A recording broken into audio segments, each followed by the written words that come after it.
Tuhan mau kita jadi pejuang kehidupan itu hal yang pertama. Pejuang kehidupan yang membagi Injil keselamatan. Kenapa ini paling pertama, paling penting? Karena kehidupan yang paling esensial dalam diri manusia adalah kehidupan rohani, yaitu keselamatan kekal. Firman-Nya bilang, apa artinya seorang memiliki seisi dunia ini, tapi kehilangan apa? Jiwanya, betul? Jiwanya binasa. Untuk apa? Dia peroleh semuanya. Berarti Yesus sedang bilang begini, yang lebih penting daripada apa yang ada dalam kehidupan adalah kehidupan sesungguhnya, yaitu Zoe. Keselamatan kekal. Itu sesungguhnya yang diperlukan oleh manusia lebih dari apapun. Manusia boleh saja kurang ini, kurang itu. Ya boleh, saudara tidak punya kesehatan yang baik, bisa saja. Tidak punya rumah yang mewah, bisa. Tapi lebih penting daripada itu adalah kehidupan kekal. Betul? Kita boleh punya segala sesuatu, boleh. Tetapi lebih daripada apa yang bisa kita miliki adalah kita pastikan jaminan keselamatan dulu. Kalau belum punya jaminan keselamatan, yang lain nothing. Yang lain tuh nggak ada apa-apanya, sia-sia semuanya. Nah, jadi saudara, perjuangan kita yang paling mulia adalah bagi keselamatan jiwa-jiwa. Saya ulangi, perjuangan kita yang paling mulia adalah bagi keselamatan apa? Jiwa-jiwa. Kita lakukan proyek taat tuntaskan amanat agung terakhir, pergilah jadikan segala bangsa murid Yesus. Ini perjuangan kita yang paling mulia. Selamatkan satu jiwa bagi Yesus. Katakan, selamatkan satu jiwa bagi Yesus. Saudara boleh kasih uang sama seseorang. Saudara boleh kasih apapun yang diperlukan orang lain. Boleh. Tapi kalau saudara, orang itu belum diselamatkan jiwanya, maka apa yang Bapak Ibu kita bisa berikan, itu juga memberkati orang. Tetapi hanya cukup memenuhi kebutuhannya di planet ini, tetapi tidak membawa dia ke surga. Yang lebih penting daripada perjuangan kita adalah memastikan orang dibawa masuk ke surga. Katakan amin. Ini perjuangan mulia kita. Itulah sebabnya saudara, saya mendorong saudara, carilah pemenang jiwa. Halo, jadilah pemenang jiwa. Masih ada banyak orang yang belum mengenal Yesus di luar sana. Bisnis kita, misi kita bukan misi agama. Saya ulangi, bisnis kita, misi kita bukan misi agama. Jadi gak masalah. Kita itu sayang semua orang. Amin. Suku, kaum, bangsa, ras apapun di planet ini, kita mengasihi semua orang. Kekristenan sejati itu tidak rasis. Kekristenan sejati tidak diskriminatif. Kita bersyukur bahwa istilah pribumi dan non pribumi sudah mulai dihapus di bumi Indonesia. Yang ada adalah warga negara Indonesia. Di hadapan Tuhan dikatakan Wahyu pasal 7, berdiri begitu banyak orang yang berjubah putih, mereka berasal dari suku, kaum, bangsa dan bahasa di planet bumi ini. Nanti di sana ada orang Afrika, ada orang Tibet, Mongolia, orang apa lagi? Dayak, Batak ada nggak? Pasti banyak ya. Wah, jangan sampai nggak ada. Udah pasti banyak. Di gereja kita aja pemain musik banyak yang dari Batak. WL tadi ya Batak. Hah? Pemain apa? Drum juga Batak kamu? Jawa tuh. Pemain gitar. Jadi sudah pasti di sorga banyak orang Batak. Kalau nggak ada shout protes. Haleluya. Nah, saudara-saudara perhatikan, dengar baik. Agama bukan bikinan Tuhan. Terserah, kalau ada agama bilang dia bikinan Tuhan, boleh, itu haknya masing-masing. Tapi kalau kekristenan, itu bukan maksud saya gini, agama Kristen bahkan bukan bikinan Kristus. Bukan. Ini bikinan manusia. Jadi kita nggak ada bisnis agama, kita tidak ada urusan agama. Halo? Tugas kita adalah ngajak orang lain masuk surga. Bilang sama sebelahmu, tugasmu ngajak orang lain masuk surga. Jadi gini, udahlah, nggak usah pusing dulu. Ini saya lagi ngomong agama apa. Kalau saudara pusing ngomong sama agama apa, saudara nanti jadi masalah. Udahlah, pokoknya pergi jadikan semua bangsa, itu bicara manusia, etnos, manusia. Bukan bangsa itu satu konsep wilayah, bukan, tetapi manusia, people. Jadi tugas kita adalah membawa orang, lihat dia orang nggak? Udah itu aja. Selama dia orang, ngajak yuk masuk surga. Dia masih bingung-bingung, jalan ke surga yang mana? Lu ngapain bingung-bingung? Udah, ini jalannya, Yesus Kristus. Kalau dia agama yang kenal Yesus namanya Isa Al-Masih, bilang aja namanya siapa? Isa Al-Masih, udah. Saudara, kita mesti love dulu people. Amin. Kita harus mengasihi dulu semua orang. Kalau pikiran kita udah, oh agama A, agama B, agama C, kita langsung terbelenggu gitu loh. Dengan intimidasi rasa, waduh gimana ya saya. Nah, kita gak punya misi agama. Kita ngajak orang masuk jalan ke surga itu lewat siapa? Kok kurang keras? Bisa lebih keras? Lewat Yesus Kristus Tuhan, jalan tuh ke surga. Di bawah kolong langit ini tidak ada nama lain yang olehnya dapat diselamatkan kecuali nama siapa? Yes, mesti yakin. Iya. Yes, banyak jalan ke Roma. Iya, betul. Dan orang bilang karena banyak jalan ke Roma, lalu banyak jalan ke surga. Nah. Jalan ke surga itu satu saja, lewat yang punya surga. Namanya Yesus Kristus Tuhan. Udah. Kalau saudara ngerti hal ini, maka saudara tega amat saudara tahu jalan ke surga, ngajak orang jalan ke surga. Yuk. Kalau saudara ya gini, beritakan Injil itu sesederhana seperti saudara tuh cerita pengalaman spesialmu. Misalnya, saudara ke kota A, saudara udah pernah punya pengalaman makan di tempat A, diajak-ajakin nggak jadi nyampe. Apa itu? Ijo-ijo apa ya? Sambal ijo, lombok ijo. Semangat sekali. Waktu kita ke Semarang, Aileen bilang, Dad mesti makan di lombok ijo. Dari awal kita udah ke lombok ijo, nggak nyampe lombok ijo, sampai pulang nggak ketemu. Lihat saja lombok ijo. Ya karena kita udah diatur makan di tempat yang lain begitu.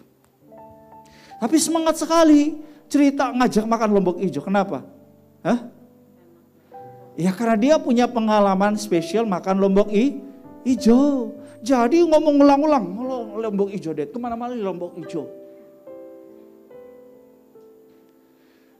Saudara, kalau saudara udah nikmati surga, halo?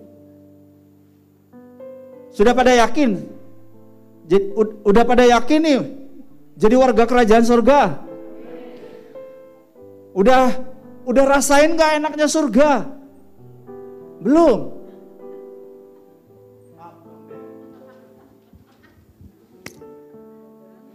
Hal kerajaan surga adalah soal apa? Damai, sejahtera, sukacita, kebenaran. Udah alami belum? Lah ya surga itu. Di tengah badai hidup, kegoncangan pergumulan hidup, saudara peaceful. Wah, tenang, damai. Hatiku tenang berada dekatmu. Kau yang pelihara hidupku. Itu surga, saudara. Ya. Nah, Saudara udah rasa nikmatnya surga, masa iya sih nggak bagi-bagi kenikmatannya sama orang lain? Halo?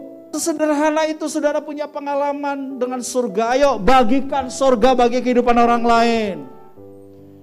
Amin. Bagikan surga itu. Gimana jemaat Tuhan, siap ngajak orang masuk surga? Setelah ajak masuk surga, lalu yang kedua ajak masuk mari masuk, mari masuk, masuk kerselku.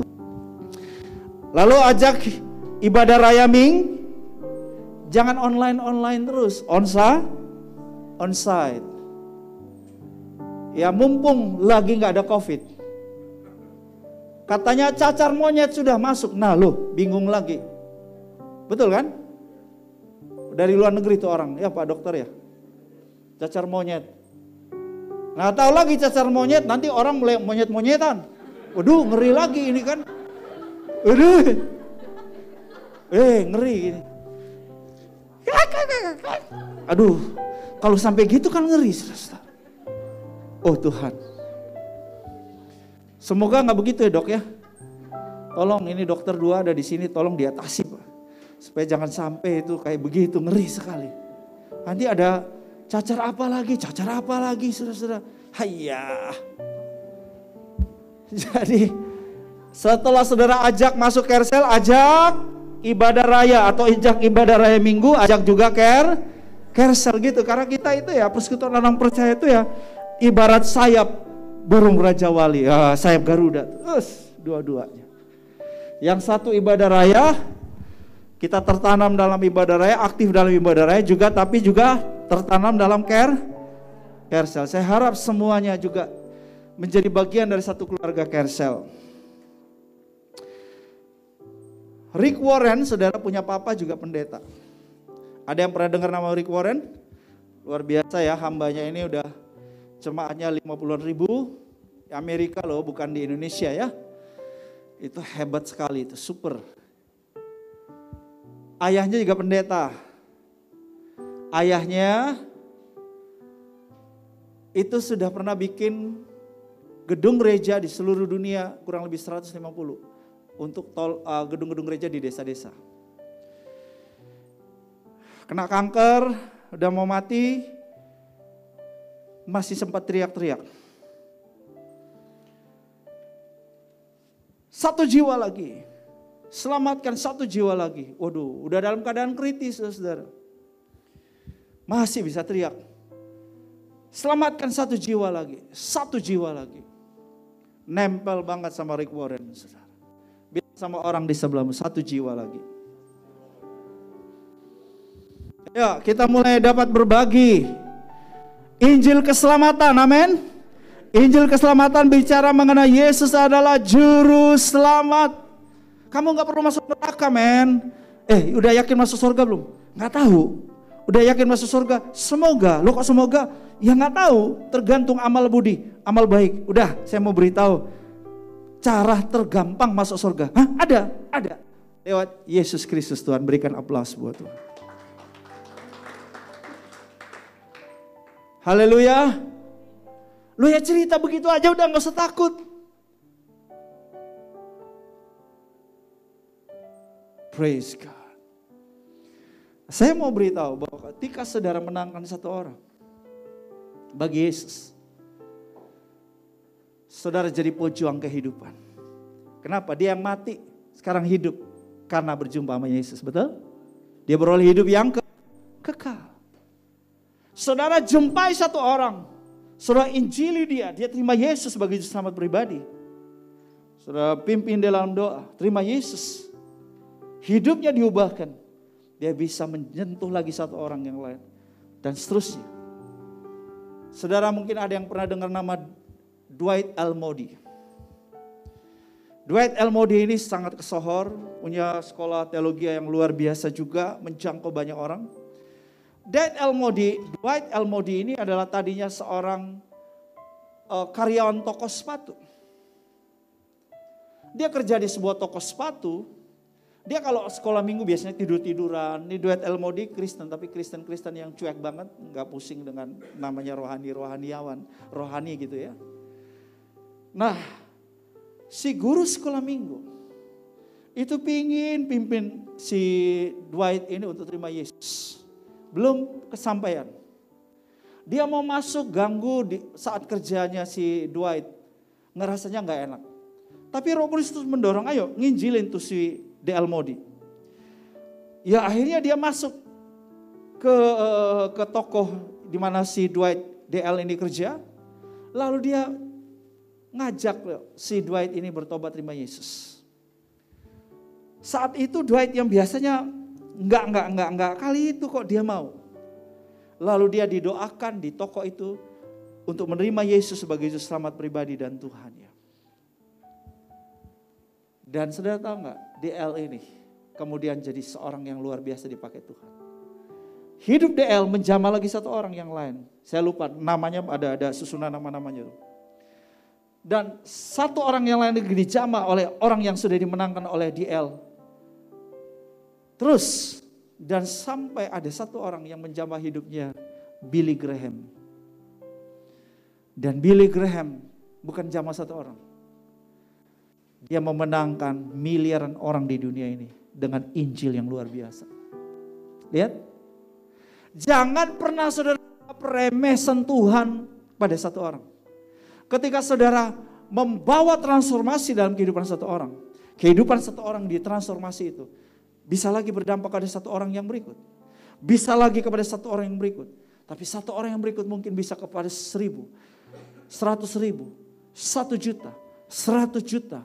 Saya percaya satu orang dapat membuat perbedaan. Saya ulangi, saya percaya satu orang dapat membuat perbedaan.